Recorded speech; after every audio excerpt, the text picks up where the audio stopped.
Kagaya nga po ng sabi ko sa inyo kanina, yung tanong ko sa inyo kanina, pag pumapasok ang buwan ng February, ano ang naiisip ninyo?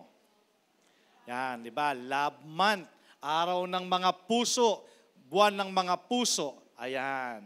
Amen. So brace yourself, church, kasi po itong isang buong buwan na to will be having a series. Series po to ng love message coming from the love chapter of the Bible. Pag binasa mo ang Bible sa New Testament book, ang 1 Corinthians chapter 13 ang kinoconsider nating love chapter. Ayan. So we'll be having a love message series ito pong February. Kaya huwag kayong mawawala.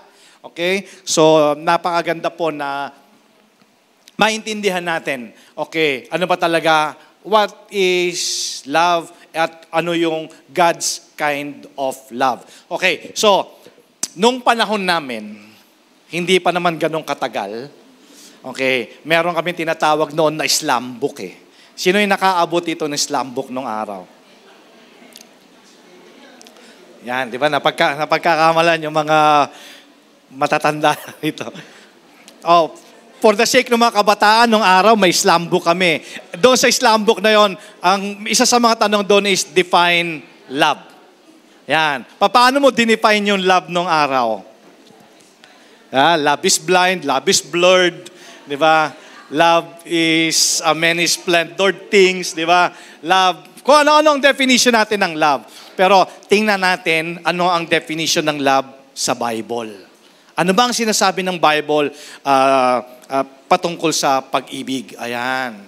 Okay. So yung message po natin today is called Love is Patient and Kind. Ayan. Kagaya po ng sabi ko sa inyo, it's a Love Month series ng message. So kaya ang gusto ko pong unahin ngayon sa series na to is yung makikita natin sa verse 4 ng chapter 13 ng 1 Corinthians. Ayan. So please join me, church, in reading. Ito pong ating sermon text ngayong umaga in 1 Corinthians chapter 13, actually starting from verse 1 to 4. Ayan, mali ata yan, hanggang 8 ata. Anyway, hanggang 8 naman mamaya i-discuss natin. Okay, so verse 13. If I speak in the tongues of men and of angels but have not love, I am only a resounding gong or a clanging cymbal. Verse 2, if I have the gift of prophecy and can fathom all mysteries and all knowledge, and if I have faith that can move mountains but have not love, I am nothing. If I give all I possess to the poor and surrender my body to the flames, but have not love, I gain nothing. O, ito na po yun. Dito na po tayo papasok. Love is patient. Love is kind. It does not envy. It does not boast. It is not proud. Sabi po sa Tagalog, makapagsalita man ako sa mga wika ng mga tao at ng mga anghel kung wala naman akong pag-ibig, para lamang akong kampanang umaalingaw-ngaw o pompyang na maingay. Kung ako man ay may kakayahang magsalita ng mensahe mula sa Diyos at umunawa sa lahat ng hiwaga, kung nasa akin man ang lahat ng kaalaman at lahat ng pananampalataya, ano pat nakakapagpalipat ako ng mga bundok, ngunit wala naman akong pag-ibig, wala akong kabuluhan. At kung ipamigay ko man ang lahat ng aking mga ari-arian at ialay ang aking katawan upang sunugin, ngunit wala naman akong pag-ibig, wala rin akong mapapala. Ang pag-ibig ay matyaga at magandang loob, hindi mainggitin, hindi mayabang, ni mapagmataas man. So church, one of the characteristics of a strong, stable relationship is love. Sa pamilya, in order to have a strong and stable relationship, kailangan natin ng pag-ibig. Hindi lamang din pag-ibig, kadalasan yung tinatawag na sacrificial love. Naniniwala ba kayo pagka nagmamahal ka may sakripisyo? Amen?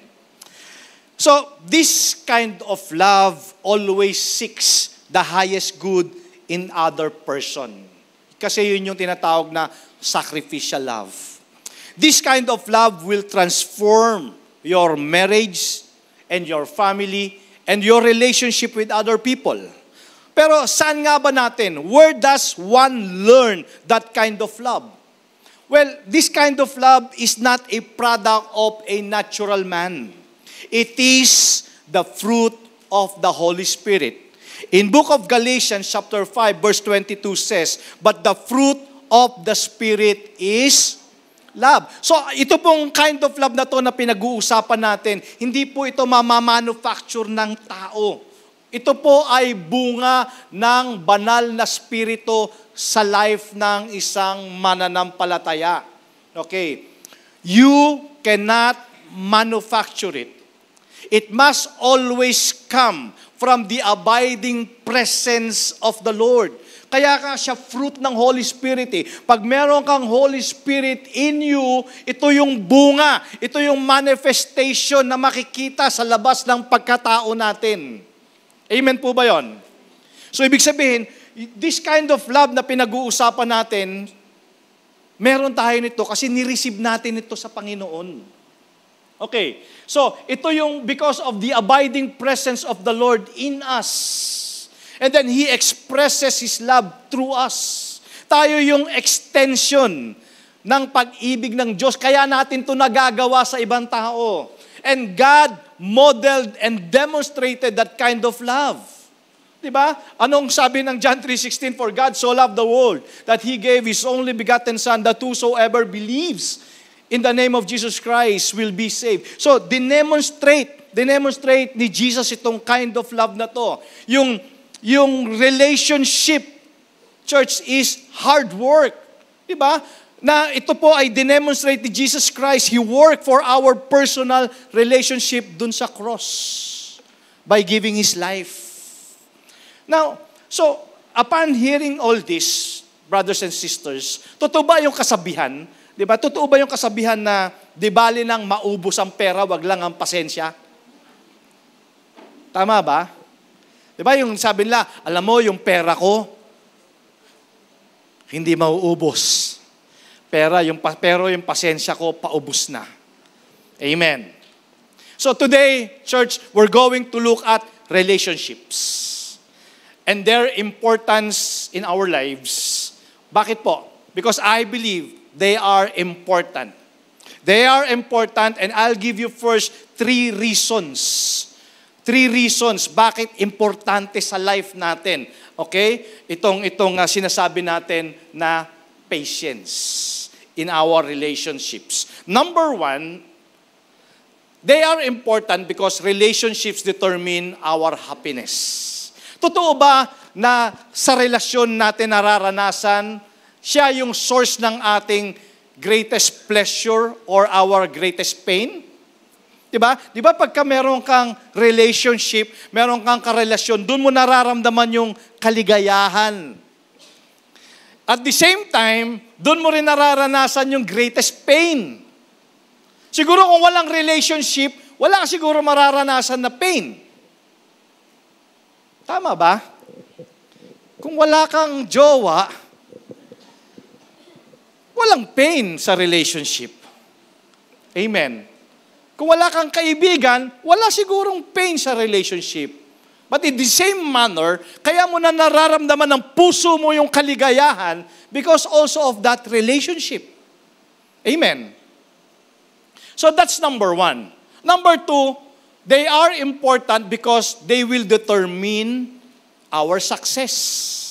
Alam niyo po, meron akong nababasa, that the most important skill ng success, the most important skill ng success is to have the ability to get along with other people.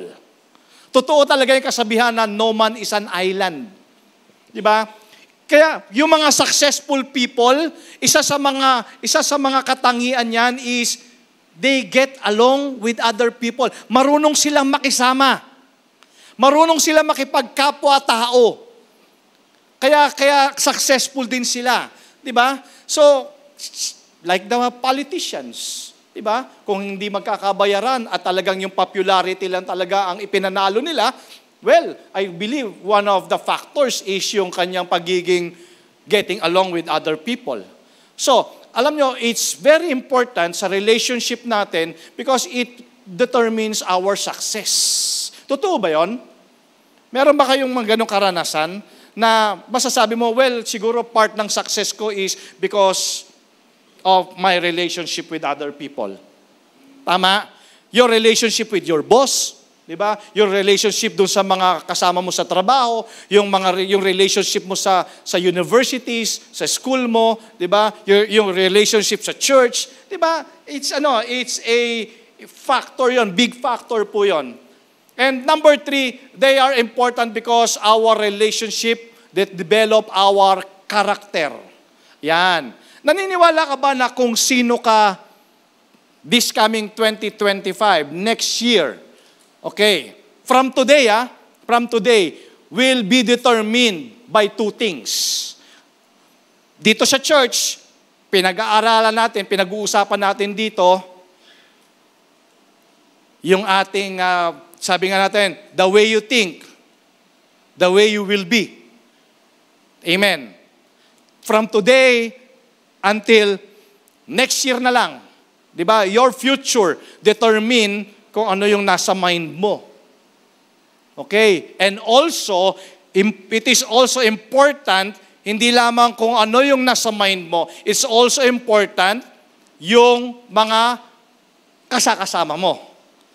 Naniniwala ka ba na isa rin sa mga factor na nade-develop yung ating character, depende ito sa mga taong kasama mo?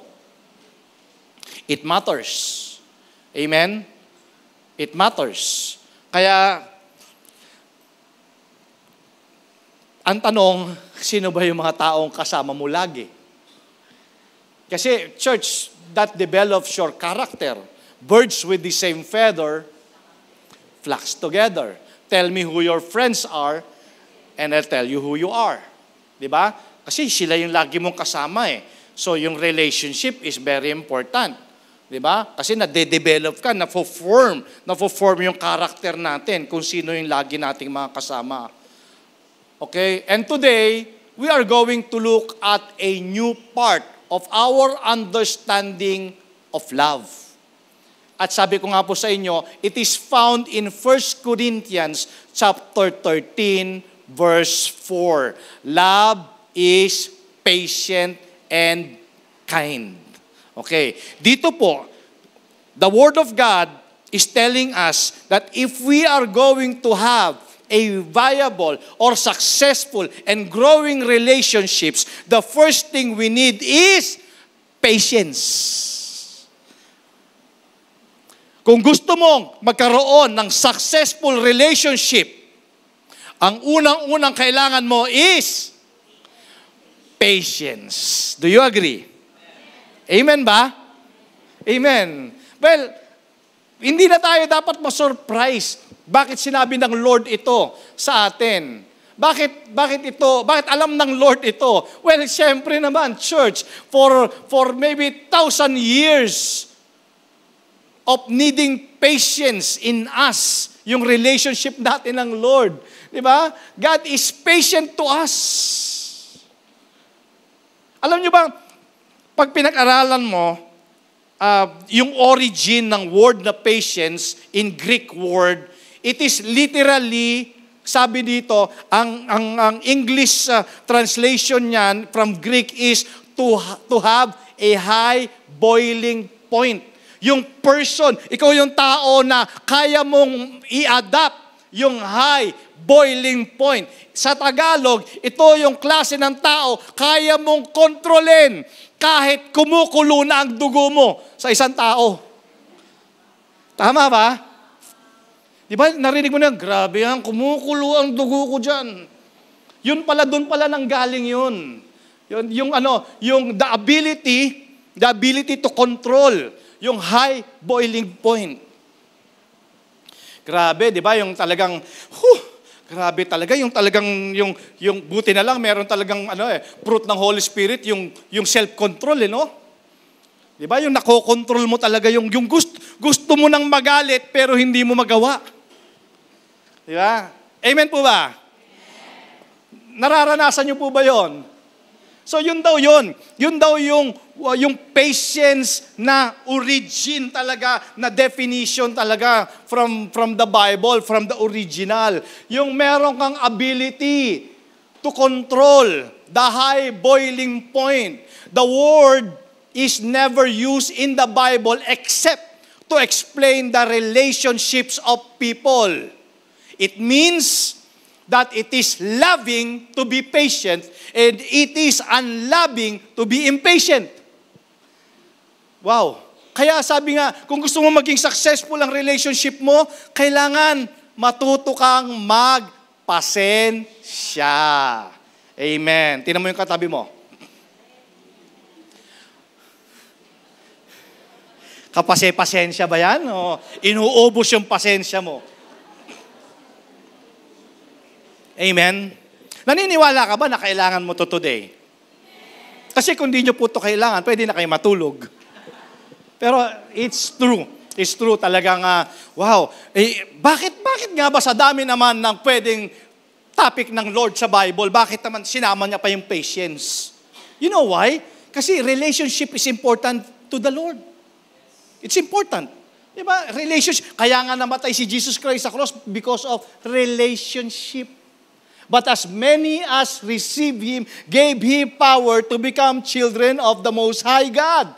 And that's what you call relationship. So what is patience? Why is patience so important to relationships? Why?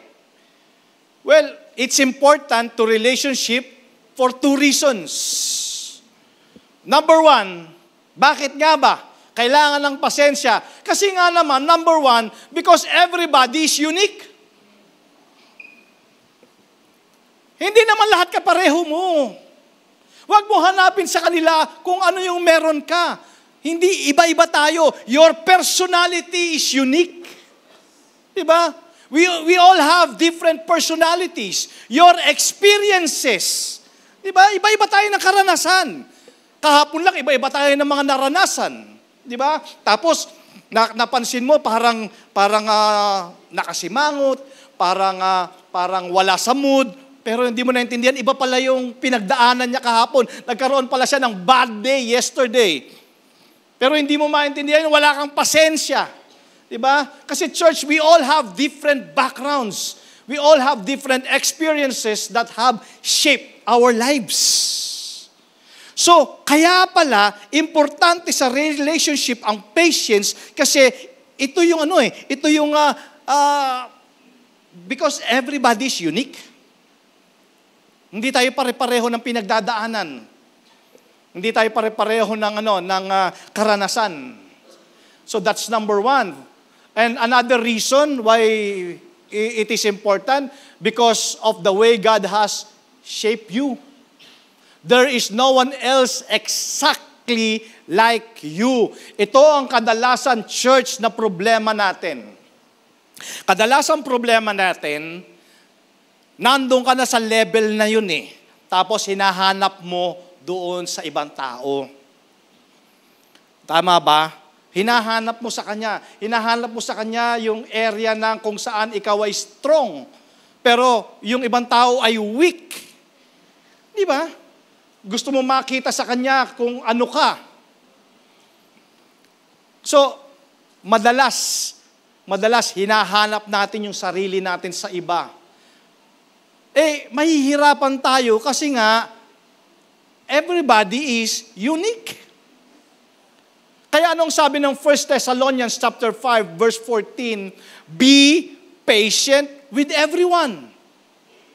Maaari siguro, nung nabasa mo to, 1 Thessalonians chapter 5, verse 14, sabi mo siguro, imposible ata na maging patient ako with everyone. Hindi ko kayang gawin yon.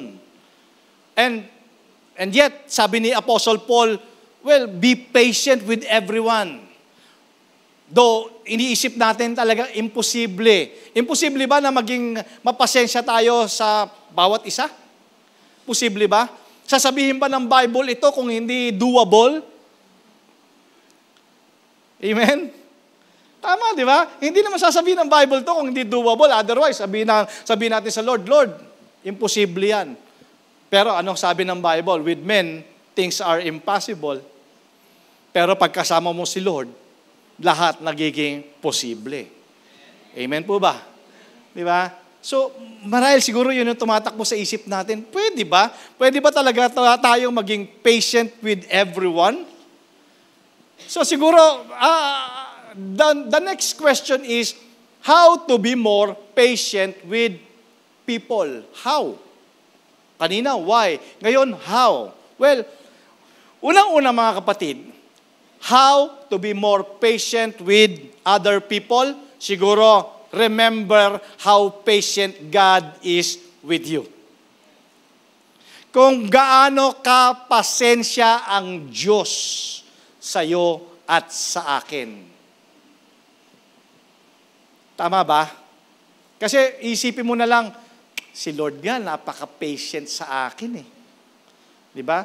Dapat ganun din ako. Kailangan ma-express ko din yung patience with other people. Okay? Anong sabi ng 1 Timothy chapter 1 verse 16? I was shown mercy. Kung si Lord nga, pinakita sa akin yung mercy. Di ba? So that in me, the worst sinner, Christ must display His unlimited patience. So the next time you look at other people, remember how God wonders the same thing about you. In Romans chapter 15 verse 7 says, accept each other just as Christ has accepted you. Wow. So yun pala yung motivation natin. Well, kung ang Diyos ay pinagpapasensyahan ako, kahit nga kadalasan meron akong paltik sa utak, iniintindi ako ng Diyos, dapat ma-express din natin yan with other people. Amen ba? Tingnan mo yung katabi mo, nakasimangot na yan. Di ba? Naiisip niya, hindi ko kaya to. Hindi ko kayang pagpasensyahan to. Talaga kasi unting-unti na lang. Di ba? Unting-unti na lang. Bibigay na ako dito. Pero hindi. May sinasabi ang Bible sa atin. May sinasabi sa atin ang Word of God. Church, sabi ng, again, ulitin ko, ang sabi ng Bible, I was shown mercy. So that in me, the worst sinner, di ba? Hindi nga tiningnan ng Lord kung sino tayo. Di ba? Hindi niya tiningnan yung past natin. Di ba? Pero nandun pa rin, in-express pa rin ng Lord yung unlimited patience niya sa atin. And then sabi ng Romans 15:7, accept each other just as Christ has accepted you. Ikaw nga, ako nga tinanggap ng Lord. Di ba? Ikaw nga tinanggap ng Lord. Ako tinanggap ng Lord. Kahit na nga, sabi ko nga sa inyo kanina, kahit na pasablay-sablay tayo. Di ba? Hindi tiningnan ng Lord yung past mo. Hindi tiningnan ng Lord kung ano yung nagawa mo in the past. Pero tinanggap pa rin tayo ng Lord. So sino tayo para hindi tayo matutong tumanggap with other people and expressing patience and love? So, pansinin nyo yung motive dito doon sa mga binasa nating scripture. The reason I must accept other people is because God has accepted me. Tama ba? Wala naman siguro ditong tingin niya sa sarili niya, perfect siya. Tama? So, actually, kung titignan mo yung sarili mo, may isip mo kaagad yung mga faults mo, may isip mo kaagad yung mga mistakes mo, pero ganun pa man, hindi tiningnan na Jesus yan. We have been accepted by God, maging sino ka man. So, the reason I should get along with other is because God gets along with me. Di ba? Yun na nga, sabi nga natin, sino ba tayo pero nakipagkasundo ang Diyos sa atin? Di ba? Siya nga yung lumapit sa atin. Hindi naman tayo yung lumapit sa Diyos eh. Pero Diyos ang lumapit at nakipagkasundo sa atin. And God is so patient with us. So, it tells us that the starting point of our patience is to remember the patience God has shown us. Yun pala yun. Kaya every time na express mo yung patience mo with other people, ang motivation mo is, kung ang Diyos nga, nagpasensya sa akin. Di ba? So, kailangan ko talaga magpasensya. Ano ba ang benefit nito? Sabi ng Proverbs 19:11, a man's wisdom gives him patience. So, ang tao palang pasensyoso, punong-puno yan ng katalinuhan. Amen? Tingnan mo nga yung katabi mo. Ayan, punong-puno ba yan ng katalinuhan? O konting bagay, parang leon, di ba? Naku, parang kang leon. Lagi kang galit. Di ba? Hindi. Sabi ng Bible, a man's wisdom gives him patience.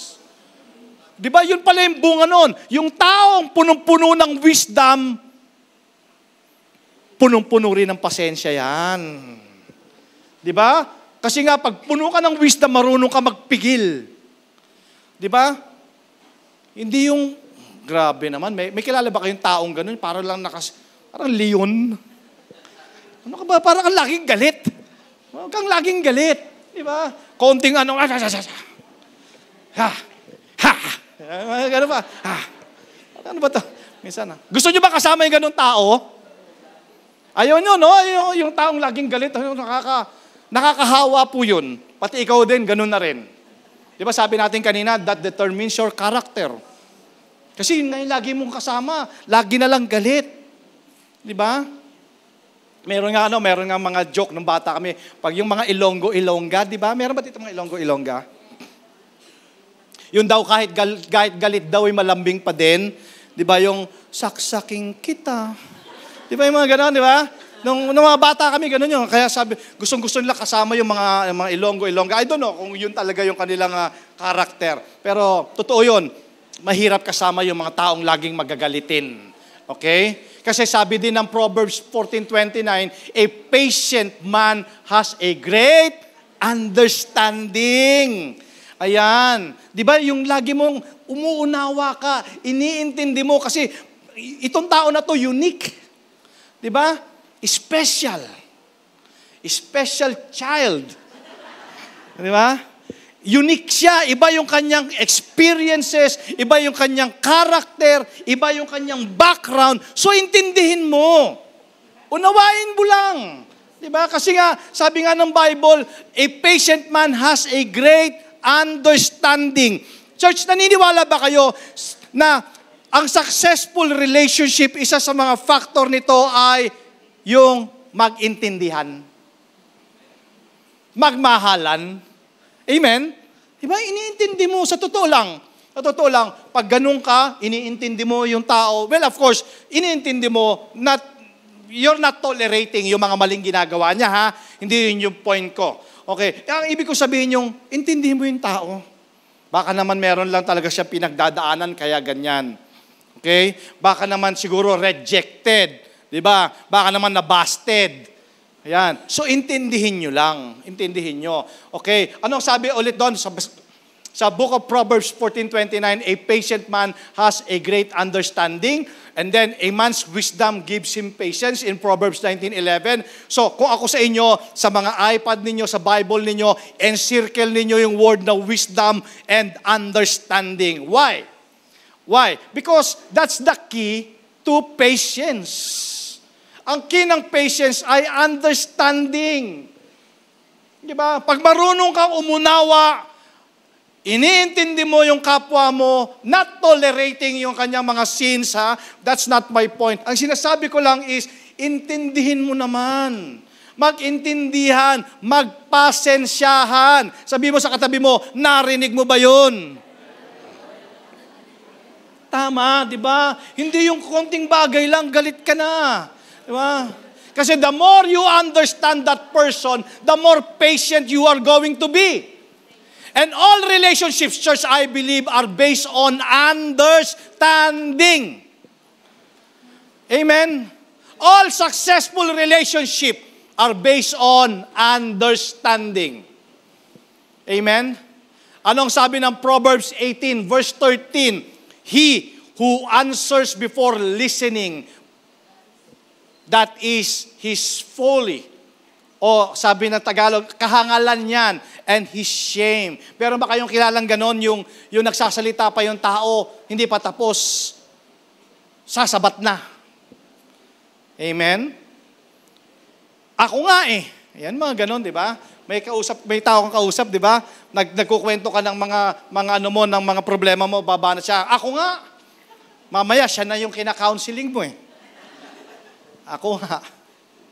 Sabi ng Proverbs 18:13, he who answers before listening, that is his folly and his shame. Dito po, it's very clear. I'm sure narinig nyo na at nabasa nyo rin yon. Di ba ang sabi ng Bible, God has given us 2 ears and 1 mouth. So kailangan talaga, church, is quick to listen and slow to speak. Kasi, di ba, ang hirap kasi makinig kung nakabukas ang ating bibig.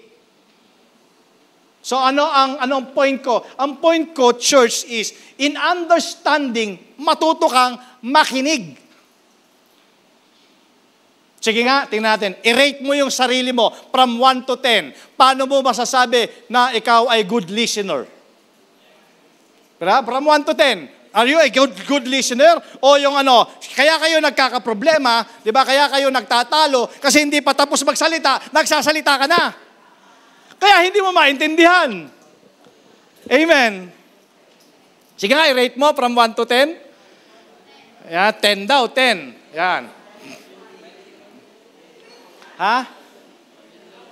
So, are you a good listener? Church,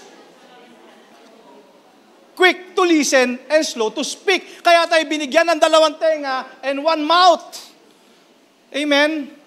So, next is make adjustment for each other. In order to have a successful relationship, patience is important. So, ang factor dito is, ang key ay make adjustment for each other. In other words, make allowance for each other.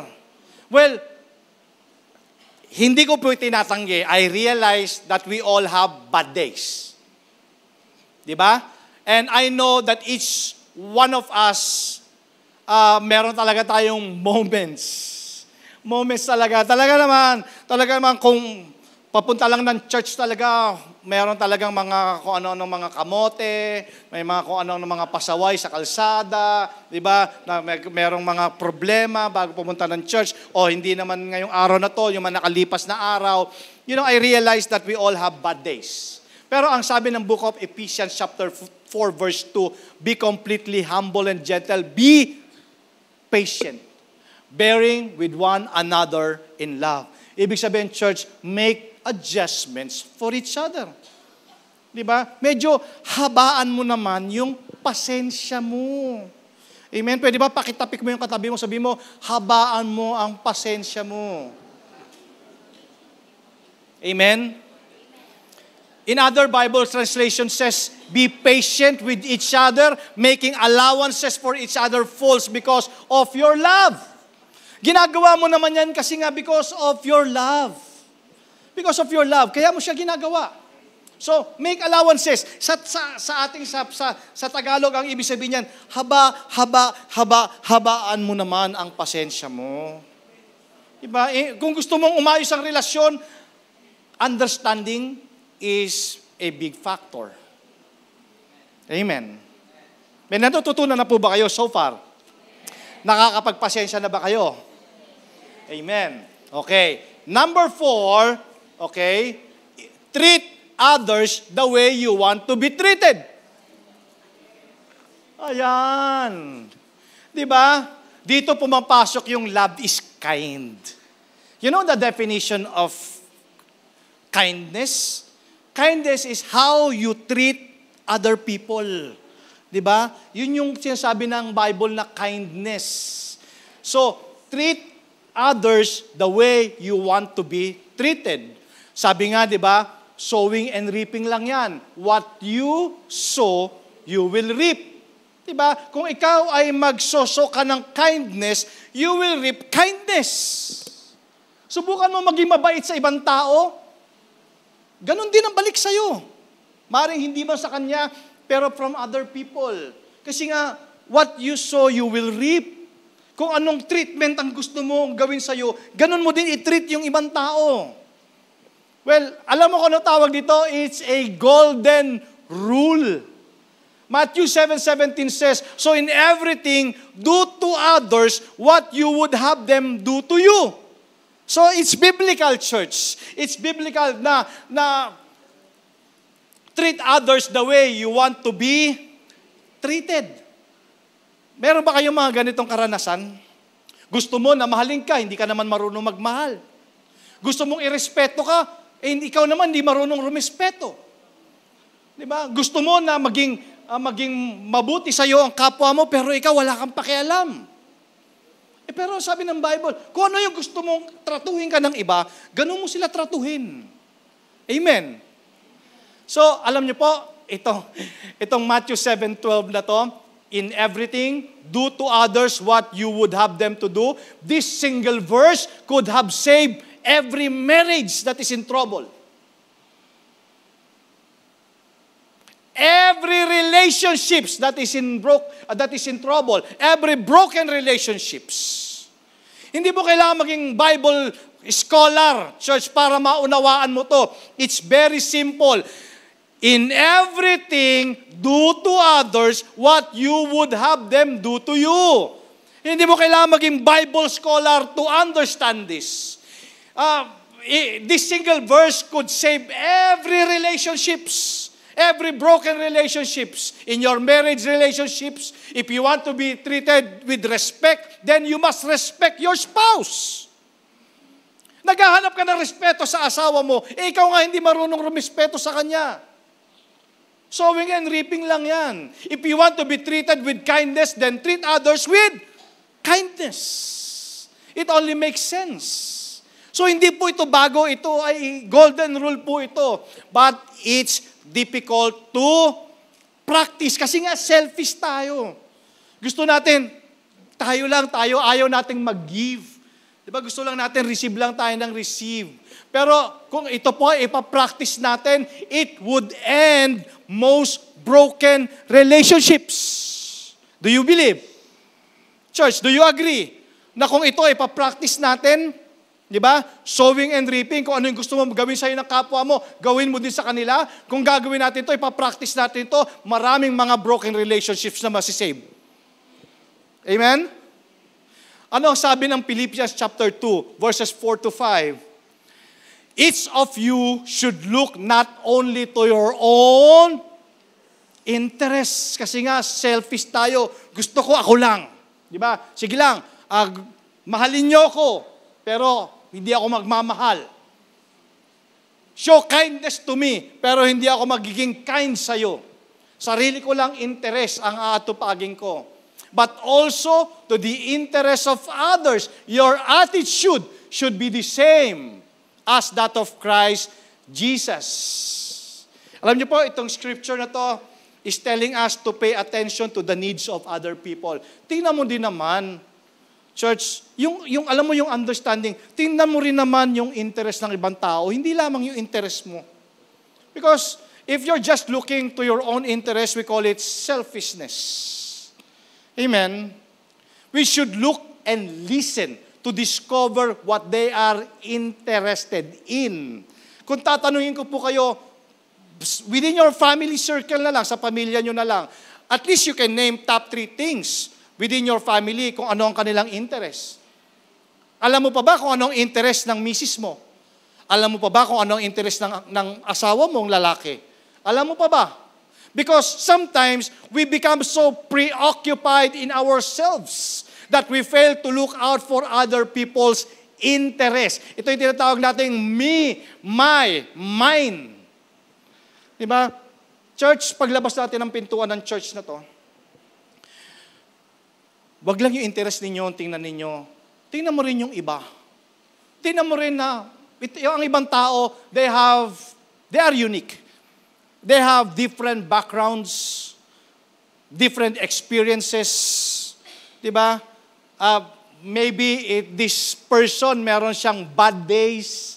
Diba? Huwag ka kaagad mag-jump into conclusion. Tingnan mo muna, quick to listen ka muna. Diba? Before you speak.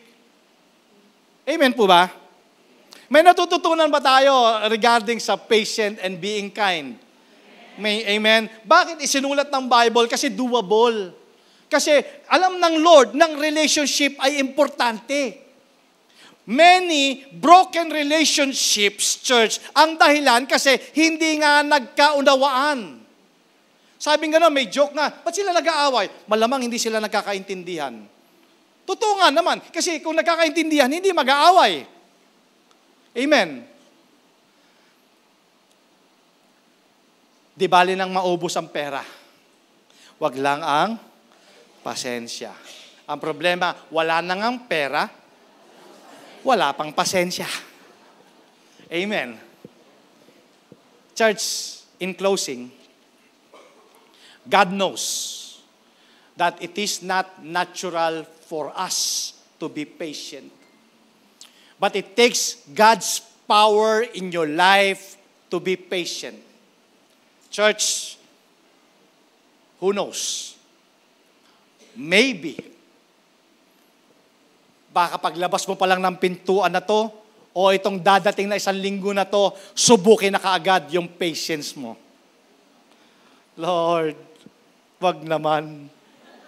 Di ba? Di mo alam kung kailan susubukin. Kaya mo narinig itong sermon na to ngayong umaga. Baka may paparating na tao na susubukin ang pasensya mo. Maaalala mo yung message ng Lord ngayong umaga that we must be patient with everyone. Amen?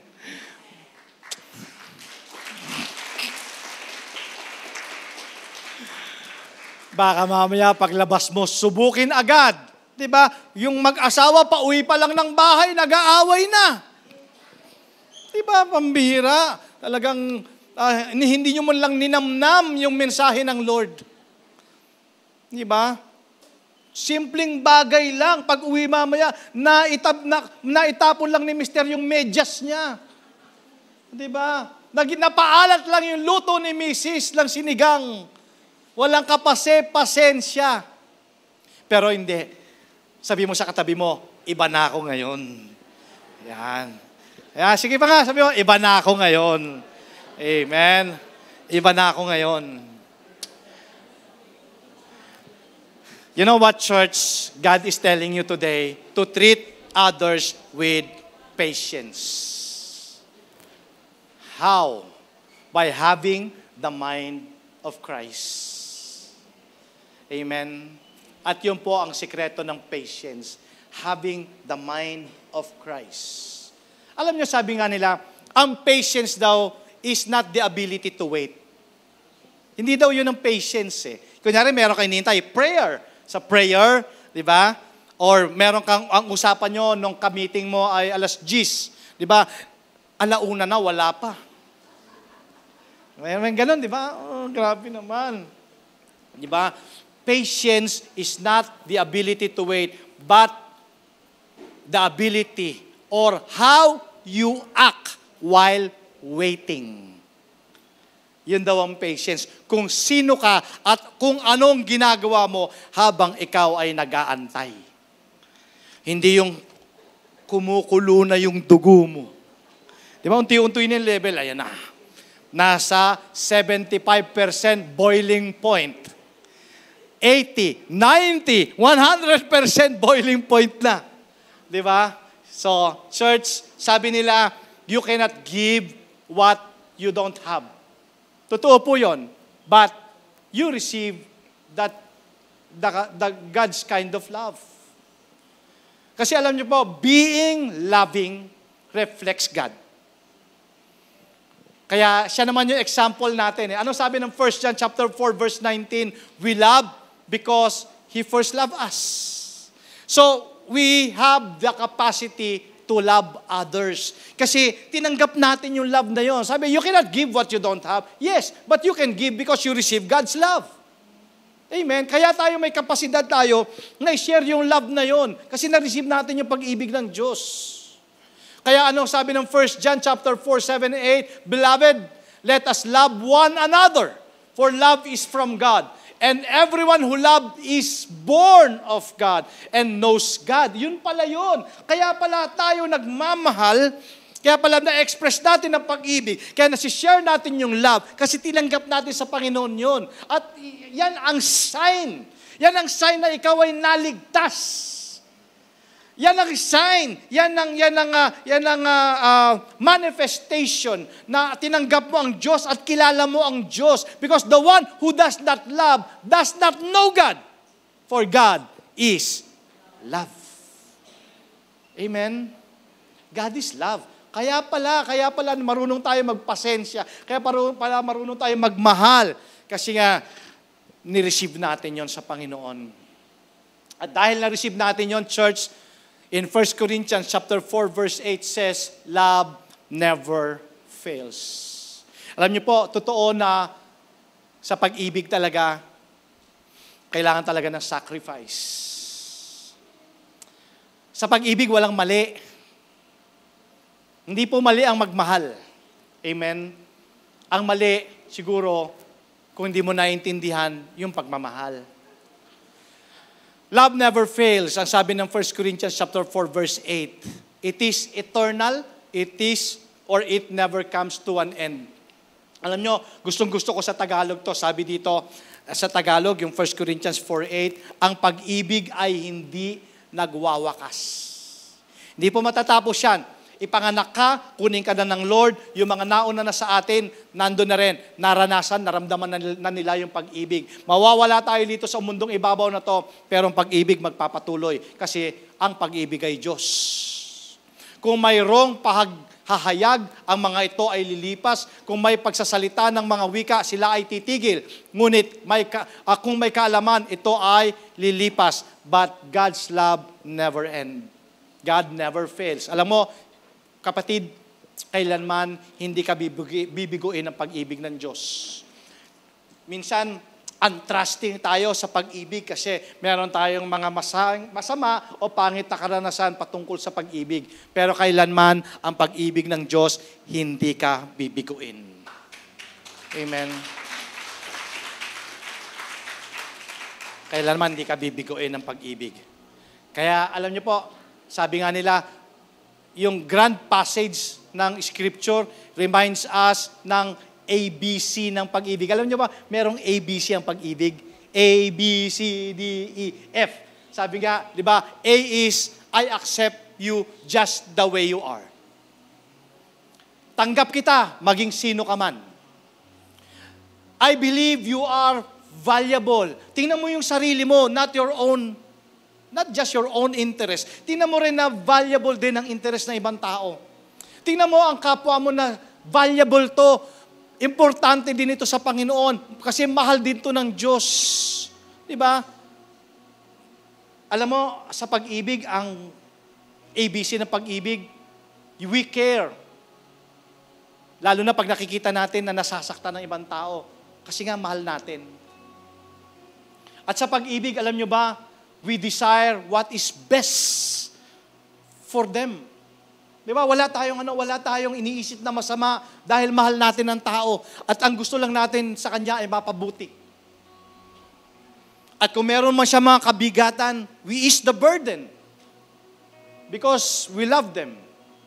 And lastly, siyempre, pag may pag-ibig, marunong tayo magpatawad. Sabi ni Peter, Lord, hanggang saan? Hanggang kailan ako magpapatawad? 7 beses ba? Hindi, sabi ng Lord, magpatawad ka hanggat may pagkakataong magpatawad. Kasi nga, yun ang pag-ibig, nagpapatawad. Amen ba? Kaya kung meron at this very moment, yung Holy Spirit may na-impress sa heart ninyo, yung tao na patawarin mo na. Tuwarin mo na, kaya ka naman nasaktan kasi mahal mo yung tao na yun. Actually, hindi ka naman masasaktan kung hindi mo mahal yun eh. Di ba? Who cares? Kung hindi mo naman mahal yun, kaya ka nasaktan kasi mahal mo. Pero because of that love, lahat ng mga offenses kaya mo i-forgive. Amen. Amen po ba?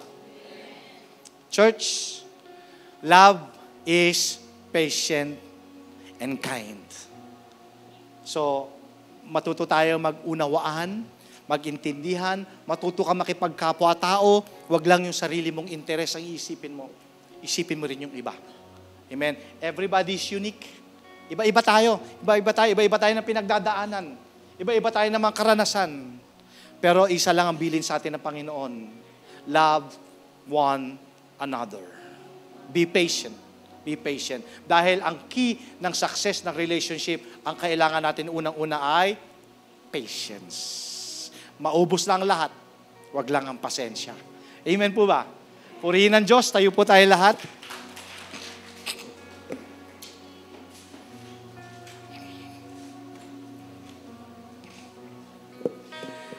Yung mga maliliit na bagay, palampasin nyo na lang yun. Huwag nyo nang pasakitin yung ulo ninyo, pagpasensyahan nyo na lang. Amen? Alam nyo po,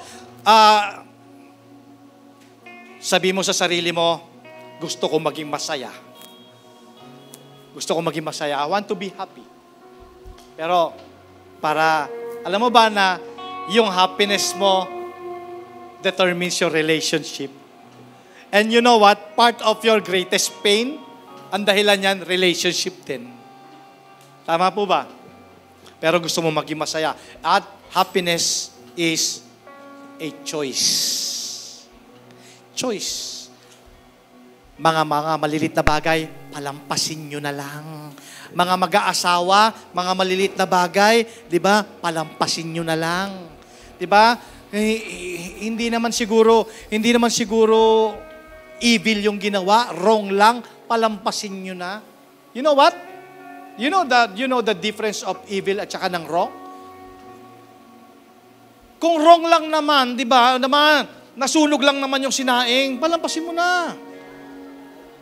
Amen? Hindi naman evil yun. Evil ba yun? Hindi naman evil yun. Pagpasensyahan nyo na lang. Di ba? Nagkusa si mister. Naglaba. Naging pula lahat. Evil ba yun? Wrong lang yun. Tama? Pero pag evil, doon mo bigyan sa tagiliran. Pero yung wrong lang, pagpasensyahan nyo na lang yun. Amen po ba? Amen po ba? Amen? Amen. Kasi, alam niyo po, mahalaga talaga sa Panginoon ng pamilya, mahalaga talaga sa Panginoon ng relasyon.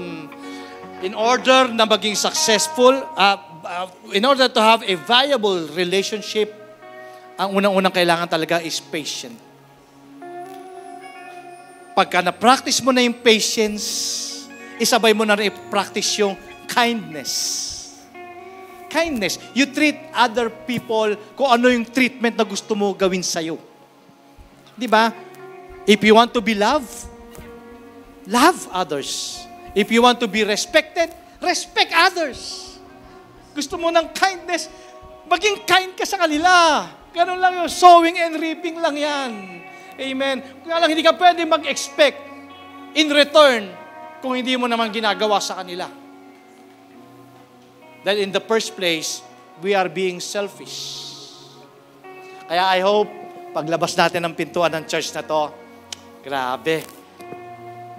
Lahat tayo ngayon magiging patient and kind to other people, especially in the body of Christ. Amen? So, before we end, ano ang motivation natin? Pastor, kaya ko ba yon? Kaya mo yan. Isipin mo na lang kung papaano ka pinagpasensyahan ng Diyos. Amen. Kung papaano ang Diyos nagpasensya sa atin. Sabi nga kanina, we were the worst sinners. Pero God is so patient to us. Lord, thank you. Thank you. And sabi ko nga, the reason na meron tayong ability to express that kind of love because we receive that love. Amen?